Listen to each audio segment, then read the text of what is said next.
One of our earliest needs is the need to know where things are, things that are important to us. When we are small, our world is small. Our early task is to figure out where things are to help us get by. But as our world expands, so does our need to know where places are and how to get to them. We need to know our way to school, grocery stores, the park. And eventually, our need to know grows beyond where services are located in our town and state to encompass the whole country and onto the world, and even to where we are in the universe. Throughout all recorded history, people wanted to know where they were going, and in order to find out how to get there, they needed first to pinpoint exactly where they were.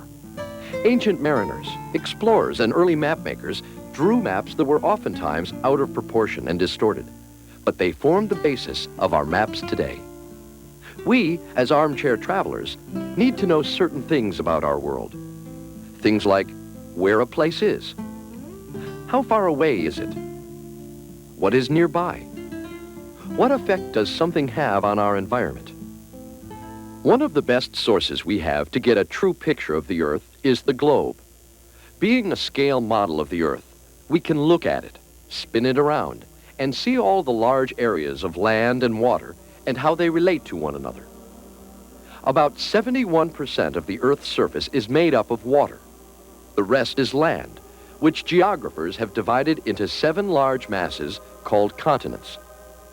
The line patterns seen on a globe are a series of mathematical dividing lines that help us further determine distances and spatial relationships. They intersect to form a grid.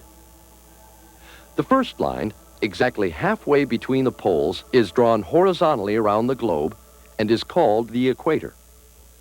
It divides the Earth into northern and southern hemispheres. Hemi means half, so hemisphere means half the sphere. The lines drawn in an east-west direction around the globe are lines of latitude, or parallels. The equator is 0 degrees. The other parallels are spaced mathematically in degrees and labeled with an N for north and an S for south, so you can find how far north or south of the equator a place is. But latitude is only half of what we need to know in order to locate a place. The Earth also is divided by an imaginary vertical line called the prime meridian, which starts at 0 degrees. It divides the Earth into eastern and western hemispheres. Lines of longitude run from pole to pole and are labeled either W for west or E for east.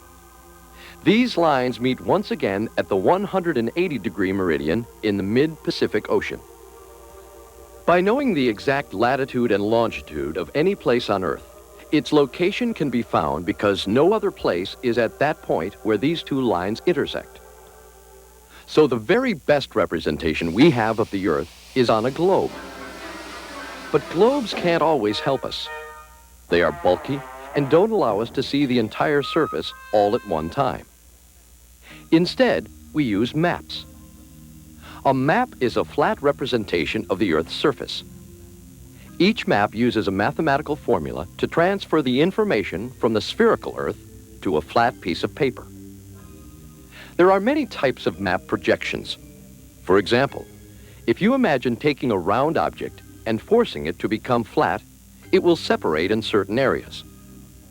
Maps made in this manner are called interrupted projections.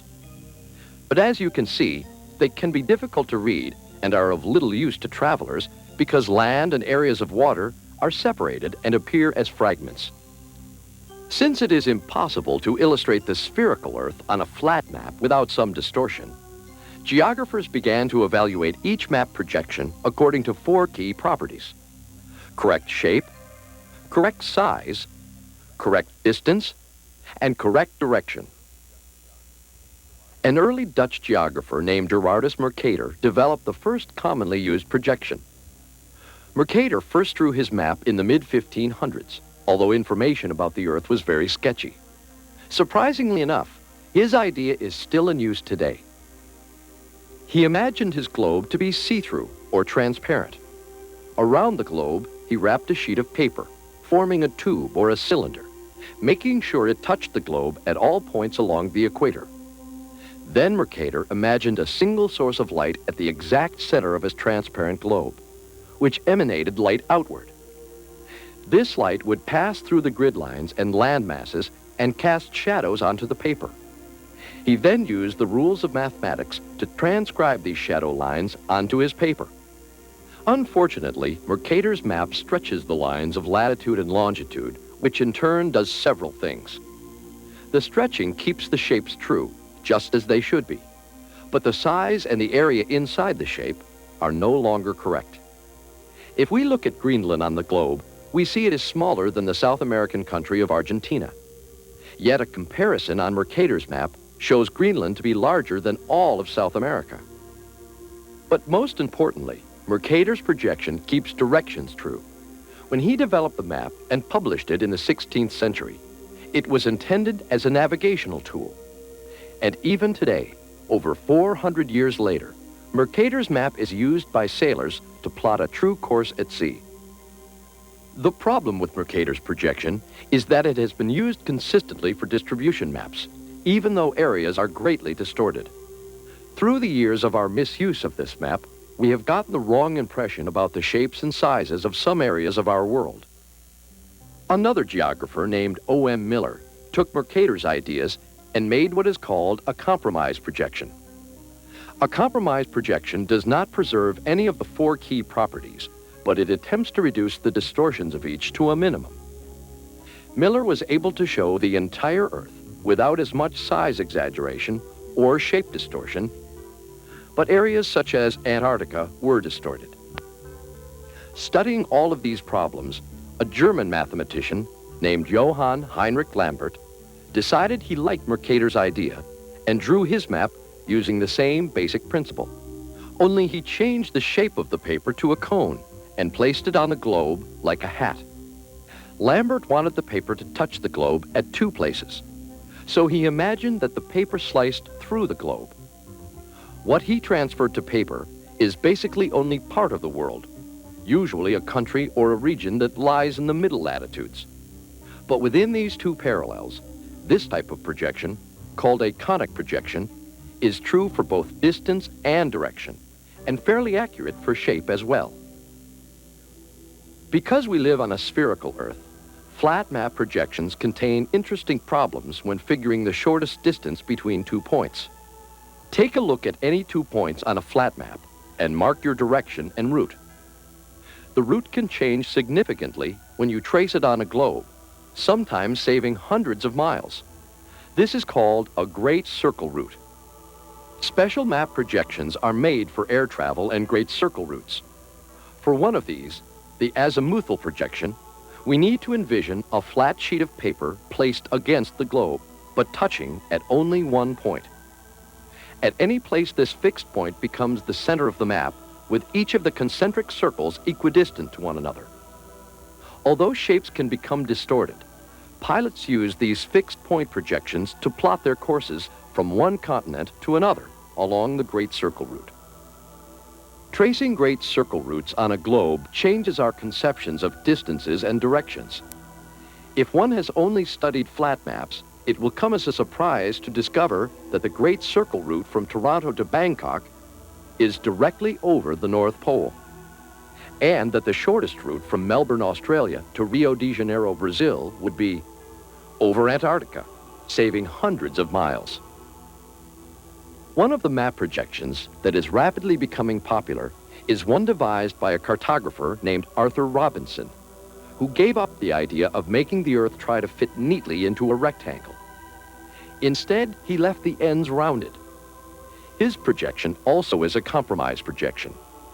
Shapes are fairly accurate, and although the relative sizes of the areas are not exactly correct, it still remains one of the best compromises. There are many map projections beyond the ones mentioned here, some having combinations of features borrowed from one another. And because we are accustomed to rectangular maps like Mercator's, some look quite strange to our eyes. We need to remember that each projection serves a particular purpose, showing true distances or direction, or correct sizes or shapes. Beyond world maps, there are maps and diagrams available that tell us virtually everything we need to know about this world we live in. Maps can tell us about countries and regions, river basins, mountainous areas, vegetation, the natural resources, cities, population studies, roads, parks, areas of interest. In fact, just about any significant data that comes to mind about a certain place, one can find detailed on a map of some sort. Each map represents a wealth of research and map-making skills. The ancient practice of map-making has now evolved into a fine art and a science called cartography. Cartographers are highly educated geographers who train to become technically skilled in cartographic work. In this way, they can apply their knowledge of the world to the maps they create. Cartographers are experts at readily locating the most current information they might need about land formations, boundary changes, political changes, and other factual data. Extensive libraries are maintained and constantly updated with statistics and other information from all over the world. A cartographer's preliminary research steps are the very reason our maps are so important, because they represent the most comprehensive information available about an area. Although machines and computers are used for logging data and keeping up with changes, a cartographer's work is still one that is executed by hand. Precision instruments are used to scribe the delicate lines on translucent coated film.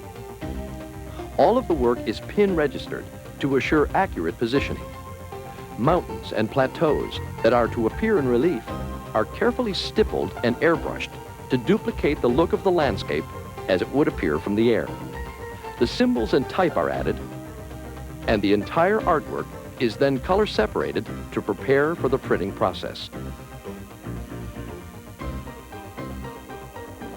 Beyond globes and maps, our rapidly expanding technology has given us a new dimension of gathered information. Electronic and aerospace technology allows us to easily collect specific data that we could only imagine just a few years ago. Satellites, such as the specially designed Landsat, orbit continually overhead, collecting data and transmitting it to Earth. Computers then translate this electronic information into pictures, which are so remarkably detailed that they can show individual houses or even tiny sailboats on the water. Satellites now document every small fluctuation on this rapidly changing world. It is now possible to study animal migrations in the national parks, or analyze traffic patterns within a city, or detect diseased vegetation, or military movements by day as well as by night. We can even use remote sensing devices to study the ocean currents and the typography of the ocean floor. Globes, maps, remote sensors, the tools of geography.